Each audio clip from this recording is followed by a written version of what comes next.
Olá, meus amigos, estamos juntos mais uma vez. Sou eu, professor Jessé Cortez, e essa é a sua aula de literatura da semana, né? Muito bem, essa aula você deve assisti-la na sexta-feira, dia 26, né? Pois bem, então estamos nos aproximando, né, do final dessa etapa. Agora você vai ter um momento de descanso, né? Para tanto, nós temos ainda 2 semanas, tá?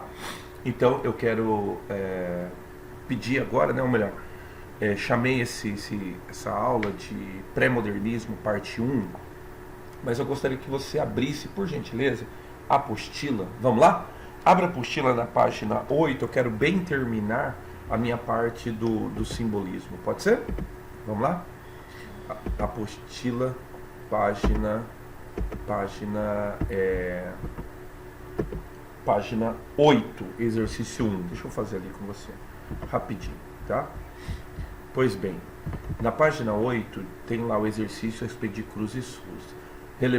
Relembrando turúbilos de prata, incensos aromáticos desata, teu corpo é burno de sedosos flancos, claros incensos imortais que exalam, que lânguidas e límpidas transcalam as luzes virgens dos teus seios brancos, né? Cruz e sus. Então nós temos aí de novo na exaltação pelo branco, né? Teu corpo é búrneo, né? Búrneo vem de marfim, né? Então, claro, branco como marfim. Teu corpo é búrneo de sedosos flancos, né? Claros incensos mortais que exalam, que lânguidas e límpidas transcalam as luas virgens dos teus seios brancos. Pois não, vamos lá. Os 2 tercetos acima fazem parte do soneto Incensos, de Cruz e Souza. Neles observamos, letra A associação do incenso e de todo o mais que ele nos sugere ao perfume exalado pelo corpo de uma mulher. Bom, supostamente, né, a resposta correta seria essa letra A, tá? Musicalidade, né, tem, né, cara, valorizando o inconsistente e do diáfano, né? Mas aí no caso aí ele dedica mais, né, ao odor, né? O odor do incenso e também o odor do corpo da mulher, é o que ele se dedica. Afastamento do fato objetivo, sublimação alcançada pela morte. Bom, há um afastamento do fato objetivo, mas não há sublimação alcançada pela morte, né? Ele não cita em nenhum momento. Linguagem carregada de símbolos, sentimentalismo piegas. Símbolos sim, mas aí o sentimentalismo piegas não, aí dá uma exagerada, né?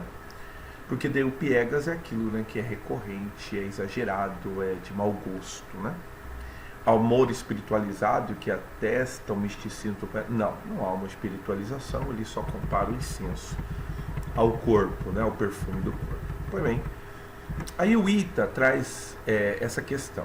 Lê com atenção as 2 estrofes abaixo e compare-as quanto ao conteúdo e à forma. Vamos lá? Primeiro, mais que na forma se disfarça o emprego do esforço e a trama viva se construa de tal modo que ninguém fique nua, rica, mas sóbria, como um templo grego. Então, ele exaltando o templo grego, falando provavelmente da forma. Com certeza nós temos um texto parnasiano. Do sonho as mais azuis diafaneidades que fulijam, que na estrofe se levantem, e as emoções, todas as castidades da alma do verso pelos versos cantem. Então aí eu tenho uma musicalidade, eu tenho a palavra diafaneidades, né? Quer dizer, relativo a sonho, né? Então eu tenho um poema simbolista. Então o primeiro é parnasiano e o segundo é simbolista, o que configura a resposta correta, letra A, né? Agora um poema para 2 questões, tá? Diz lá: ó formas alvas, brancas formas claras, de luares, de neves, de neblinas, ó formas vagas, fluidas, cristalinas, incensos dos turúbilos das aras, formas do amor constelarmente puras, de virgem e de santas vaporosas, brilhos errantes, mádidas frescuras, e dolências, delírios e de rosas, indefiníveis músicas supremas, harmonias da cor e do perfume, Horas do ocaso, trêmulas extremas, requiem do sol, que a dor da luz resume. Bem, ele vai falar a respeito dos dois textos, né? Esse trecho do poema que abre o livro Broquéis é considerado uma espécie de profissão da fé simbolista. Reflita sobre a afirmação abaixo. Vamos lá? Primeiro, o fragmento revela a preocupação do eu lírico pelas formas características, pela cor branca, pelas cintilações, pela vaguidade, pelo diáfano e pelo transparente. O fragmento apresenta uma construção apoiada. Então tá bom. Então o fragmento revela essa preocupação do eu lírico pelas formas características da cor branca. Correto, cara. Branca as formas. Então, supostamente, a número 1 está correta. Pelo diáfano, pelo transparente. Correto. Tá? 2. O fragmento apresenta uma construção apoiada na justa posição de frases nominais, com o intuito de descrever os objetos com clareza. Não. O simbolista, ele é descritivo, mas ele descreve com uma determinada subjetividade, e não descrever objetos com clareza. Tá? Isso lembra muito algo relativo ao realismo, e não relativo ao simbolismo. Não, falso. O fragmento mostra alguns procedimentos estilísticos do simbolismo, como por exemplo, no caso, a musicalidade das palavras, o uso de reticências, o emprego de letras maiúsculas e a indefinição do referente. Correto. Então, a 3 também está correta. Está correta a 1, está correta a 3. Tem alternativa? Tem. Letra B. Virar a página, né? Letra B. Isso mesmo. Bom, e agora, eu tenho aqui, né, a respeito dessas palavras, a respeito de brancas alvas, né, do poema que abre, né, o livro Broquéis, né, o poema Antífona, né, o poema Antífona, que abre o livro Broquéis. Ele diz: no poema de Cruz de Souza ocorre o predomínio das seguintes características: invocação, verdade, então são invocadas as brancas alvas. Simultaneidade de traços, sim, porque daí ele sobrepõe. Dinamicidade, sim, como um sonho, né, ele vai pondo imagens à nossa mente.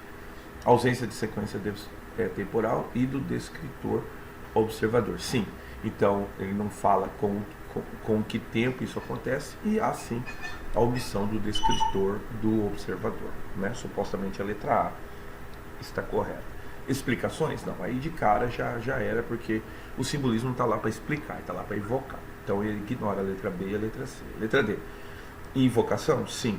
Concomitância de traços, né? Não. Concomitância quer dizer uma sequência, não. Eles são simultâneos, né? Então, e aí ele evoca também a estaticidade, quer dizer, fica tudo paradinho. Não, o negócio é dinâmico, né? Ele fica mostrando as coisas. Todas elas têm estaticidade, então não. Tem concomitância também não. O correto, então, é a letra A. E o último, né? O último diz assim: das alternativas abaixo, indique a que não se aplica ao simbolismo, tá? Letra A. Procura evocar a realidade e não descrevê-la minuciosamente, né? Verdade. Essa aqui, confere. O poeta evita que os sentimentos interfiram na abordagem da realidade? Não. Muito pelo contrário. Ele põe ali suas expressões das formas ebúrneas, das formas alvas, né? Supostamente o errado é a letra B. C. O valor musical dos signos linguísticos é um efeito procurado pelos poetas. Correto. O simbolismo mantém ligação com a poética romântica? Sim. Porque o simbolista tem que entender o seguinte: com o parnasianismo há uma negação do poema romântico. Com o seu correspondente na prosa, que seria o realismo e o naturalismo, também se nega. Então existe como se fosse uma lacuna, uma falta que se sente dos poetas românticos. Então o que acontece? Acontece uma evocação dessa poesia romântica, no sentido que ele vai descrever, vai idealizar a mulher, no sentido que em algum momento ele vai ter o gosto pela morte. O que difere? Difere que isso é feito com um grau de espiritualidade, um grau, né, de sugestão que muito aproxima a música. O simbolismo, então, ele somente vai evocar por símbolos. É o que difere do romântico, né? Que é somente o tema do amor pelo amor e assim por diante. Letra E. O tema da morte é valorizado pelo símbolo sim, né? Então a morte como um elemento enigmático, né? Pois bem, isso então foram essas impressões do simbolismo compostas de 2 aulas, né, que eu fiz, e agora com essa resolução de exercícios. Agora eu peço para você, por gentileza, tá? Me acompanhar aqui, acompanhe aí na sua apostila, na página 10, tá? Onde nós vamos dar início aí ao pré-modernismo. Penso usar essas 3 próximas aulas, né, para falar a respeito do pré-modernismo, se assim for possível, né? Se não, aí eu pego mais uma, não tem importância, tá? Por quê? Porque o pré-modernismo é um elemento muito importante. Como o elemento diz, né, é um elemento de transição. Tudo aquilo que é pré, né, quer dizer que ele é o arauto de alguma outra coisa, né? É sempre importante notar, aí eu coloco aqui, né, o Brasil que o Brasil não conhece. É sempre muito importante notar o comportamento, né, tanto político quanto econômico, quanto o comportamento das pessoas, o comportamento social desse Brasil da virada do século, né? O simbolismo ele é do finalzinho da virada, né? Mas o pré-modernismo ele vai encarar aí esse Brasil de virada do século, né? Então nós temos um Brasil totalmente transformado, um Brasil que até o final da República passada ele era, ou melhor, até o final, isso mesmo, da República passada ele era império. Em 1888, 89, ele se transforma em república. Então, uma república muito nova. Então, pasmem vocês, ainda existia o sentimento, né? Se você ainda vê ainda pessoas que conseguem se eleger como deputado, né, federal, com o mote de pertencer à família, né, os descendentes da família dos Orleans e Bragança, do tempo do Império. Então, quer dizer que ainda hoje, menor, mas existe um apelo sobre uma volta do Império, né, para o Brasil. Imagina aquela época. Então é muito comum, em tempos de transformação, as pessoas se recordarem do velho, né? Hoje nós vivemos esse momento, né, cara? Então, eu até julgaria de 2 aspectos. Tem gente que fala a respeito do tempo da ditadura militar como se não tivesse roubo naquele tempo, né? A Transamazônica está lá para provar para nós que como que os militares roubaram, né, velho?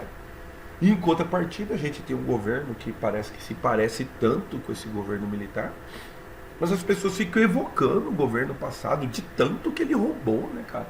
Então fica esse negócio, assim, parece que a gente sempre evoca o velho em detrimento do novo, temos medo do novo, né?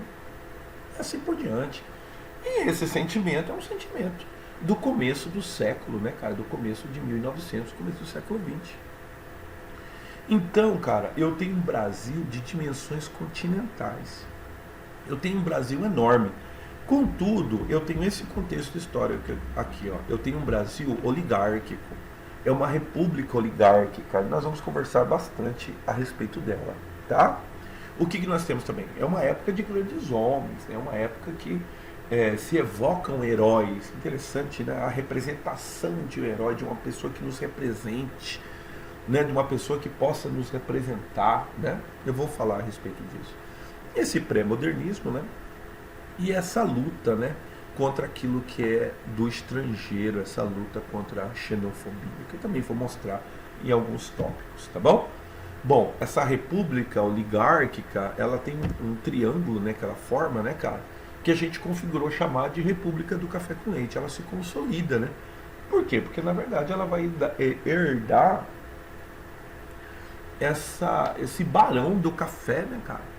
Então, em Minas, por exemplo, nós temos produtores de leite e tal, né, grandes fazendeiros. Em São Paulo, os produtores de café, que também em São Paulo a gente pode incluir um pouquinho, né, Paraná e assim por diante. Então, nós temos essa república que ela é uma república de um eixo, um pequenininho, Rio, São Paulo e Minas, tá? Chamada de política do café com leite, república do café com leite. E daí o que acontece? Parece que a mentalidade artística, ela também se isola sobre esses aspectos. Eu quero lembrá-los, né, que a capital da província, né, ainda é o Rio de Janeiro, né? Ou melhor, capital do que era a capital do Império, depois capital da República, continua sendo o Rio de Janeiro. Então nós temos uma república que é um triângulo, é pequenininho, tá? E o Brasil é vasto, irmão, o Brasil é grande. E aí eu tenho então a necessidade de se formar uma literatura que seja uma literatura brasileira. Há um consenso, meus amigos, que a literatura tem que ser nacionalista. Há um contexto, há um consenso.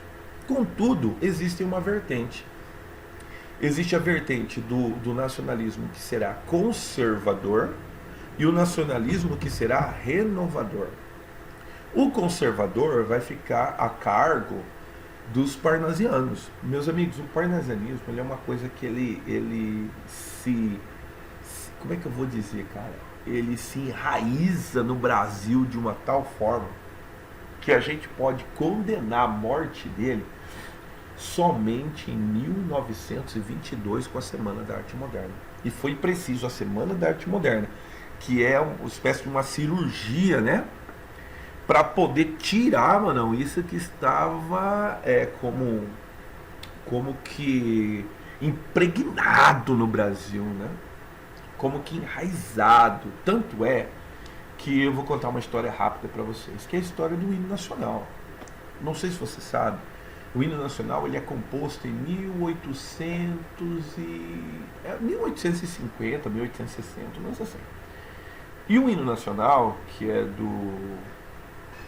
do Joaquim Teixeira, eu esqueci o nome porque o dono da letra é o Joaquim Osório Duque Estrada, tá? E o dono da música é outro camarada.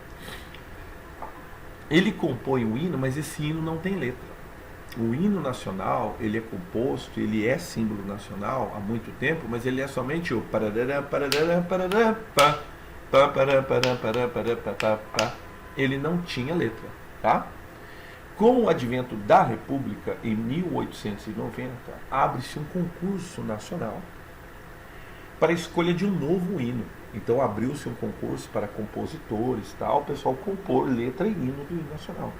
O Joaquim Osório Duque Estrada teve uma poesia que foi finalista, teve 5 finalistas. Entre os finalistas, configurou Olavo Bilac, com a letra aquilo que nós chamaríamos mais tarde de hino à bandeira. Salve o lindo pendão da esperança, salve o símbolo augusto da pátria. Tá? Por algum motivo o concurso foi embargado, não houve concurso, não houve vencedor e o hino nacional continuou sendo o parará, parará, parará, pá, pá, pará, pará, pará, pará, pará, pá, somente letra, ou melhor, somente música, né? Pois bem, em 1908 ou 1909, uma coisa assim, o hino nacional, 1808, sim, por quê? Porque foi a comemoração de 100 anos da vinda da família real para o Brasil, 1908, tá? Houve daí um outro concurso, mas agora não era mais para escolher um hino, era para escolher a letra do hino. E somente em 1808, Joaquim Osório Duque Estrada ganha com a letra do Ouviram do Ipiranga as margens plácidas de um povo heróico brado retumbante.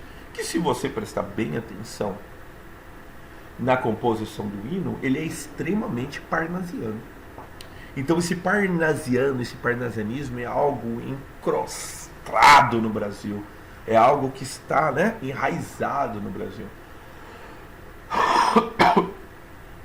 E muitos artistas, eles incentivavam, né, essa permanência, que nada mais era do que também uma literatura muito voltada às elites, né? Pensa comigo, o hino nacional não foi feito para o pobre entender, cara. O hino nacional, só uma pessoa com estudo, uma pessoa que não é capaz de desvendar ali, né, o sol da liberdade em raios fúlgidos, brilhou no céu, olá barô que ostentas estrelado, né? Somente uma pessoa com cultura, somente uma pessoa com leitura para poder interpretar o hino. O hino não foi feito para o pobre. Não é a Marseillaise, que na França, né, o hino deles é o hino que os soldados de Marseille cantavam quando foram em direção a Paris, em ocasião da Revolução, né?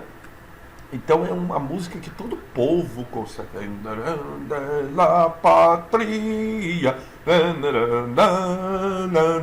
É uma música do povo, da galera. Não, o hino nacional, ele é um símbolo nacional, mas a letra dele, né? Eu costumo brincar, né, nas minhas aulas de gramática, que um dia eu vou fazer um livro, né, cara, que vai falar sobre a análise sintática do hino nacional, né? Então a análise sintática do hino nacional é algo muito difícil de ser feito, cara, porque o hino é de difícil interpretação. Volto a dizer, o hino não foi feito por povo, o hino tem traços parnasianos. Então, existia sim o sentimento nacionalista, mas o sentimento nacionalista ele era dúbio. Ele tinha uma dicotomia, tá? Uns acreditavam num nacionalismo conservador, que evocasse e glorificasse os parnasianos, né?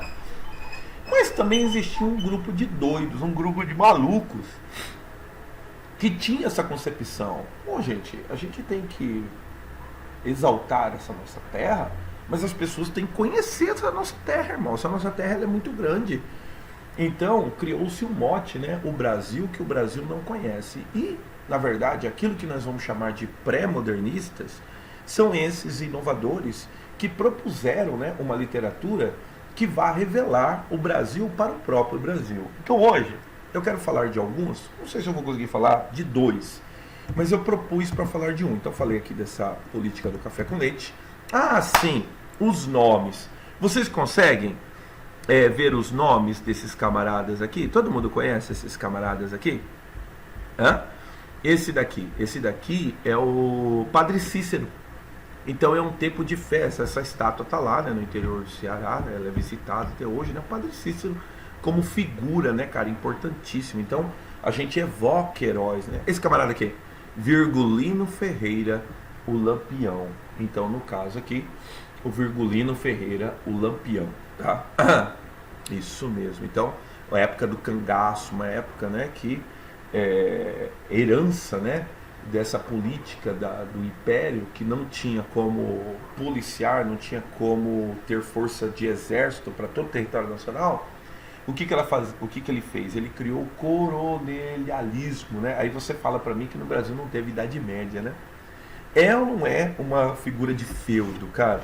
Era dada a terra pro cara, eram terras devolutas, o camarada pegava a terra porque ele tinha dinheiro para investir na terra, e ali dava-se a esse camarada um título militar, dependendo do tanto de terra que ele tivesse. Se ele tivesse muita terra, ele seria coronel. Se ele tivesse tanta terra, ele seria major, tá? Então dava-se um título para ele militar. E aí ele distribuía títulos militares aos funcionários deles. Aí os funcionários deles iam, né, de capitão, né, aí capitão, aí tenente, e assim sargento, cabo, soldado, entendeu? Distribuíam títulos militares, né, provavelmente fardamento e tal, e assim o Virgulino Ferreira ganhou, né, o posto de capitão, só que ele se revolta, né, e vai para a marginalidade, mas segundo ele, uma vez capitão, sempre capitão. E aí, capitão Virgulino Ferreira, nós temos a época do cangaço. Alguém reconhece esse camarada deitado aqui? Esse camarada deitado aqui é o Antônio Conselheiro, né? É uma foto, né? Parece que não, mas é uma foto que foi tirada dele, do Antônio Conselheiro, logo depois da invasão de Canudos. Vamos conversar a respeito bastante disso aqui. Lembra desse aqui? O nome dele é Oswaldo Cruz, um brasileiro muito importante, né, que configura as vacinações, né? Então ele é grande pesquisador, grande cientista brasileiro. E esse aqui? Esqueci que eu vou fazer uma injustiça, esqueci o nome dele, mas é chamado de Almirante Negro, aquele camarada que evocou a Guerra da Chibata, né? Então é um tempo de muitas revoluções, né? Essa em especial. Tinha os marinheiros, e os marinheiros negros eles eram açoitados, né? E aí houve aí a revolta da Chibata, né? Que foi muito importante para o período, né? Então nós temos um período de muitas revoltas, né? Foi aí no caso, né, a do Virgulino, ou melhor, a do Antônio Conselheiro, né, o cangaço no Nordeste, e aí a revolta da Chibata e assim por diante. Então eram nomes muito importantes que configuram a importância, ou melhor, a necessidade do povo em conceber heróis, tá? Pois bem, e aí eu tenho uma época de grandes temas. Por exemplo, eu tenho a Guerra de Canudos, que nós vamos explorar aqui. É uma época de muita imigração, né? Então nós vamos ter isso como tema, e claro, uma xenofobia, né? Não pode temer o que vem de fora. Existem muitas questões socioeconômicas, por quê? Porque é um Brasil enorme, mas é um Brasil que o Brasil não conhece. E existe sim um preconceito racial, eu vou tentar falar também um pouco a respeito disso, tá? Pois bem, esse movimento pré-modernista, né? Ele é um movimento eclético, tá? Que ele vai a gente marca ele mais ou menos de 1902, que foi a publicação de Os Sertões, de Euclides da Cunha, tá? E Canaã, também, de Graça Aranha, até 1922, na Semana da Arte Moderna, que é o movimento, vamos dizer assim, o movimento limbo, né? Entre aquilo que era passadiço, aquilo que era parnasiano, simbolista, realista, para aquilo que a Semana de Arte Moderna vai propor. A arte moderna vai propor uma ruptura. Então, para essa ruptura não ficar tanto abrupta, nós temos aí um interstício, né, que nós configuramos chamar de pré-modernismo. Como disse para você, é uma tentativa de mostrar um Brasil que o Brasil não conhece. Então vai surgir uma prolífica, né, literatura regionalista, né, que depois vai ser apanhada, abraçada por esse modernismo, né, e depois, na segunda geração e na terceira, vão ganhar o seu ápice aqui no Brasil, né? A literatura regional, a literatura do interior, tá? Pois bem, então vamos lá, vamos começar? Vamos ver se eu vou conseguir falar pelo menos de dois hoje, tá? Se não conseguir, não tem importância, tá bom? Então hoje vamos falar a respeito de Graça Aranha, tá? Quem foi Graça Aranha? Graça Aranha, ele é considerado o padrinho dos novos escritores, por quê? Porque ele participou da Semana da Arte Moderna. Só que ele já era velhão, né? Já era senhorzão e tal. E o Graça Aranha, ele tem o livro dele que ele publica, né, em 1902, que eu mostrei para vocês, um dos primeiros dessa época, que culmina, né, com Os Sertões de Euclides da Cunha, que a gente vai conversar também a respeito de Os Sertões, que muito provavelmente seja fruto da carreira dele de juiz, né? Ele entra na magistratura depois, né, de ter cursado direito, né, cara, ele entra na magistratura. E aí o que acontece? Ele vai ser juiz de direito no Espírito Santo, né? E a obra dele se caracteriza, né, justamente, né, com uma obra no Espírito Santo. Aí ele lança o livro Canaã, né, muito provavelmente inspirado nesse tempo que ele trabalhou lá. E aí qual que é a temática dele? Muito importante, né? Qual que é o Brasil que Graça Aranha quer mostrar? Qual que é o Brasil que o Brasil não conhece, que nós vamos encontrar em Graça Aranha, né? Pois bem, o Brasil que o Brasil não conhece em Graça Aranha é o seguinte: ele fala sobre a imigração dos povos alemães ao norte do Espírito Santo. Então é uma região muito específica. O Brasil de Graça Aranha é um Brasil muito específico, o Brasil que o Brasil não conhece, né? Então Graça Aranha vai falar a respeito, né, dessa imigração alemã ao norte do Espírito Santo, tá? Então, vamos ao livro, ao mérito da questão, para a gente poder analisar, tomar como tema o livro, né? O livro não é tema de nenhum dos vestibulares, mas é importante para que você conheça, né, esse pré-modernismo, tá? Pois bem, o livro, ele tem dois personagens que são personagens que vieram da Alemanha, são imigrantes da Alemanha, tá? Respectivamente, no caso, Milkau e Lentz, tá? O livro começa com Milkau chegando, né, no Porto, né, necessariamente no Espírito Santo, né, em Vitória, e lá em Vitória ele vai até o interior, por quê? Porque ele quer adquirir terras, ele quer produzir, né? E aí ele é levado a um lugar, né, que é Poço da Cachoeira, um negócio assim, que é o lugar que Graça Aranha vai, que é o interiorzão, norte do Espírito Santo, entendeu? E ele chega a esse lugar, chega conduzido por carroça, conversando com os locais e tal. E aí na cidadezinha, no bar onde ele vai, né, comprar a propriedade, ele conhece um camarada chamado Lentz, né? Então ele já estava no Brasil há algum tempo tal, e aí ele conhece um outro imigrante chamado Lentz. E aí na conversa eles têm o dinheiro, têm a propriedade, né? Então eles decidem tocar a propriedade juntos, tá? E aí Milkau e Lentz vão tocar a propriedade juntos. Contudo, Milkau e o Lentz, eles encarnam dois personagens muito antagônicos, muito diferentes, tá? Por quê? Porque o Milkau, por exemplo, ele aceitaria, né, casar-se, por exemplo, com uma brasileira. Milkau, ele crê na miscigenação, ele crê que uma raça ela vai ficando forte à medida que ela se mistura. Prova disso é a própria raça brasileira, então por isso que ele está aqui no Brasil, né?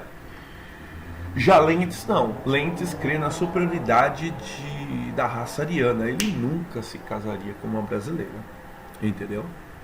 Então ele crê na superioridade ariana, né? Então ele crê na guerra, ele crê que num dia que a Alemanha invadirá tudinho isso daqui, entendeu? E vai tomar tudo para eles, porque os alemães são mesmo superiores, né? Interessante que Graça Aranha fala até da relação da terra, né? Como que eles tinham a relação com a terra. Deixa eu cuidar o horário aqui, porque o horário é importante, né? Eita Jesus, Deus Todo-Poderoso. Então tá, vamos lá, prosseguir em Graça Aranha. Ele fala a respeito até de como, né, eles se relacionam com a terra. Milkau, por exemplo, crê num elemento sustentável, tá? Então ele crê, por exemplo, que a gente tem que explorar a terra, mas explorar a terra de forma sustentável. Por quê? Porque daí a própria terra vai se renovando e tal. Lentz não, Lentz acha que a gente tem que pegar a árvore e derrubar tudo, irmão. Que a natureza está aqui é para não servir mesmo e a gente tem que arrebentar geral. Então, Graça Aranha vai discutir sobre desenvolvimento sustentável em 1900, cara. Entendeu? Graça Aranha era um cara além do seu tempo. E assim os dois, com ideias antagônicas, mas eles vão, né? Eles vão compartilhando ali e vão tocando empreendimento. É claro que alguma coisa ia dar errado, irmão. E o que dá errado? Uma personagem chamada Maria. A personagem Maria, ela aparece, né, já grávida. E aí Lentz não quer ficar com ela ali, a despeito que achou ela muito bonita. Mas Milkau a conheceu numa outra ocasião, numa festa tal, né? E ela se envolveu com ela também, né, filhas de imigrantes, né? Então alemã também. E aí ela se envolve, né, com uma família, com um rapaz tal.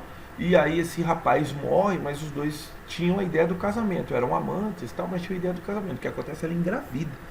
E aí ela é maltratada, ela foge, então ela tá na fuga, né? Ela vai também para aquela região, uma região de muitos imigrantes alemães. Ela vai também para aquela região, mas ela é uma espécie de réproba, né? Ela é rejeitada porque ela está grávida e não casou. Ela é rejeitada na igreja, ela é rejeitada nos lugares e tal. E ela chega lá, né? Numa condição de mendiga, né, cara?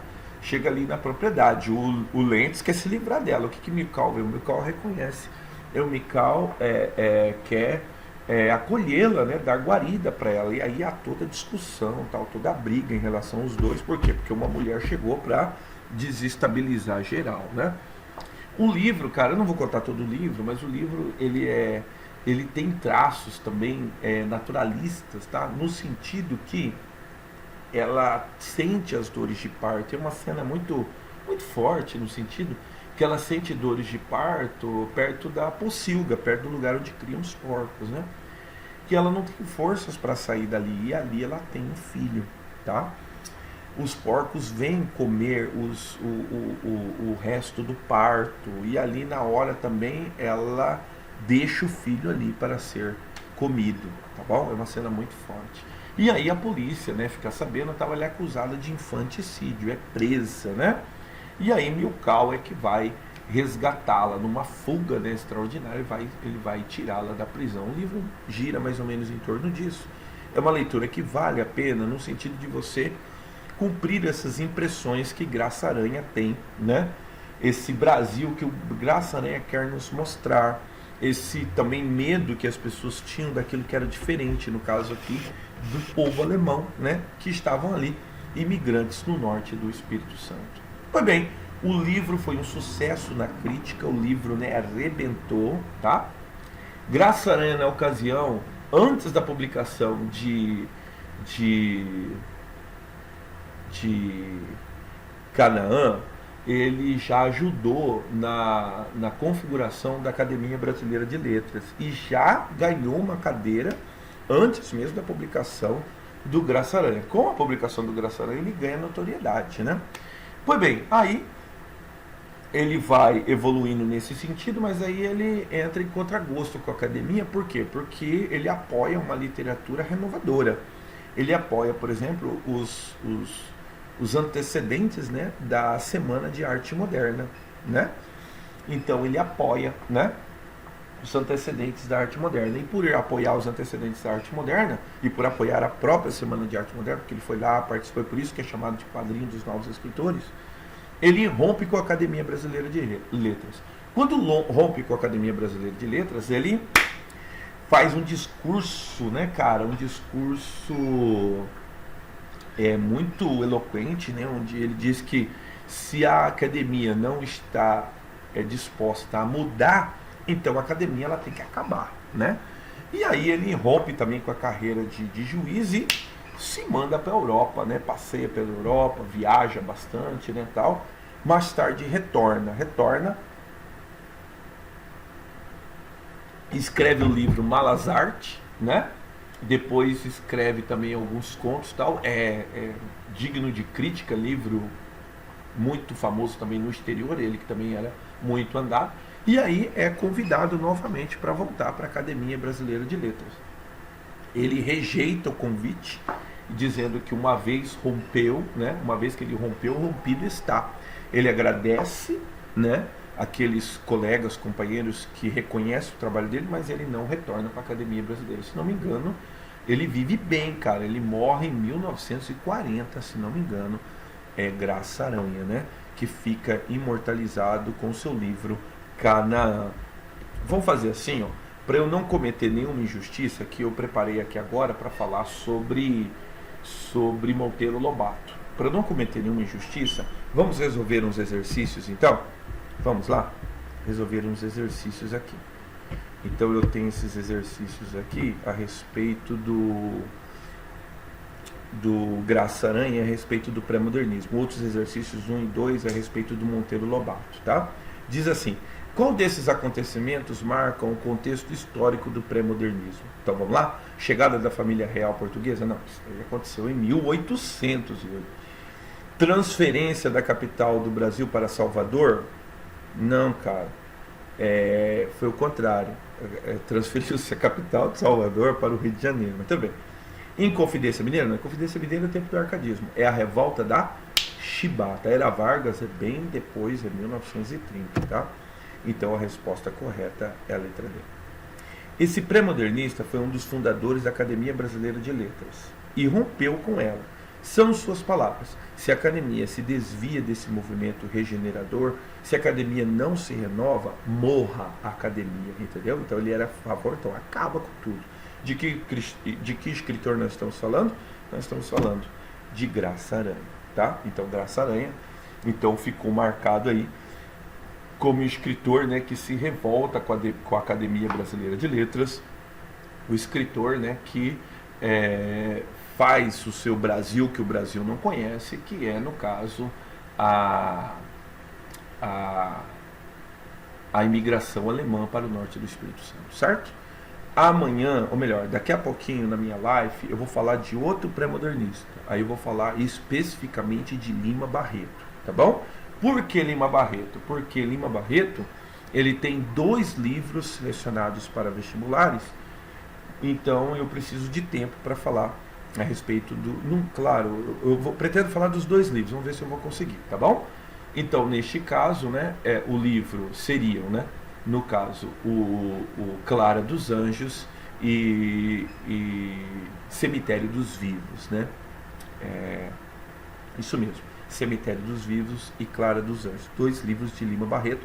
Aí daqui a pouquinho, na minha live, aí eu vou falar a respeito, né, desse personagem também que foi muito importante, um personagem que também tem o Brasil dele, que ele quer revelar, e nós vamos reconhecer que Brasil é esse, né? Cada pré-modernista tem uma fatia desse Brasil que ele vai querer revelar. Aí eu dedico uma aula aí para o Monteiro Lobato, para o Euclides da Cunha, né? E também para o escritor, esqueci agora o nome dele, fugiu o nome dele, o poeta, o escritor do livro Eu e Outras Poesias, Augusto dos Anjos, tá bom? Então, meus amigos, para não me delongar muito e também não cometer uma injustiça com Monteiro Lobato, eu vou encerrar por aqui, tá ok? Então fique agora com a minha live na hora que eu vou falar a respeito do Lima Barreto, certo? Meus amigos, um abraço e até daqui a pouco.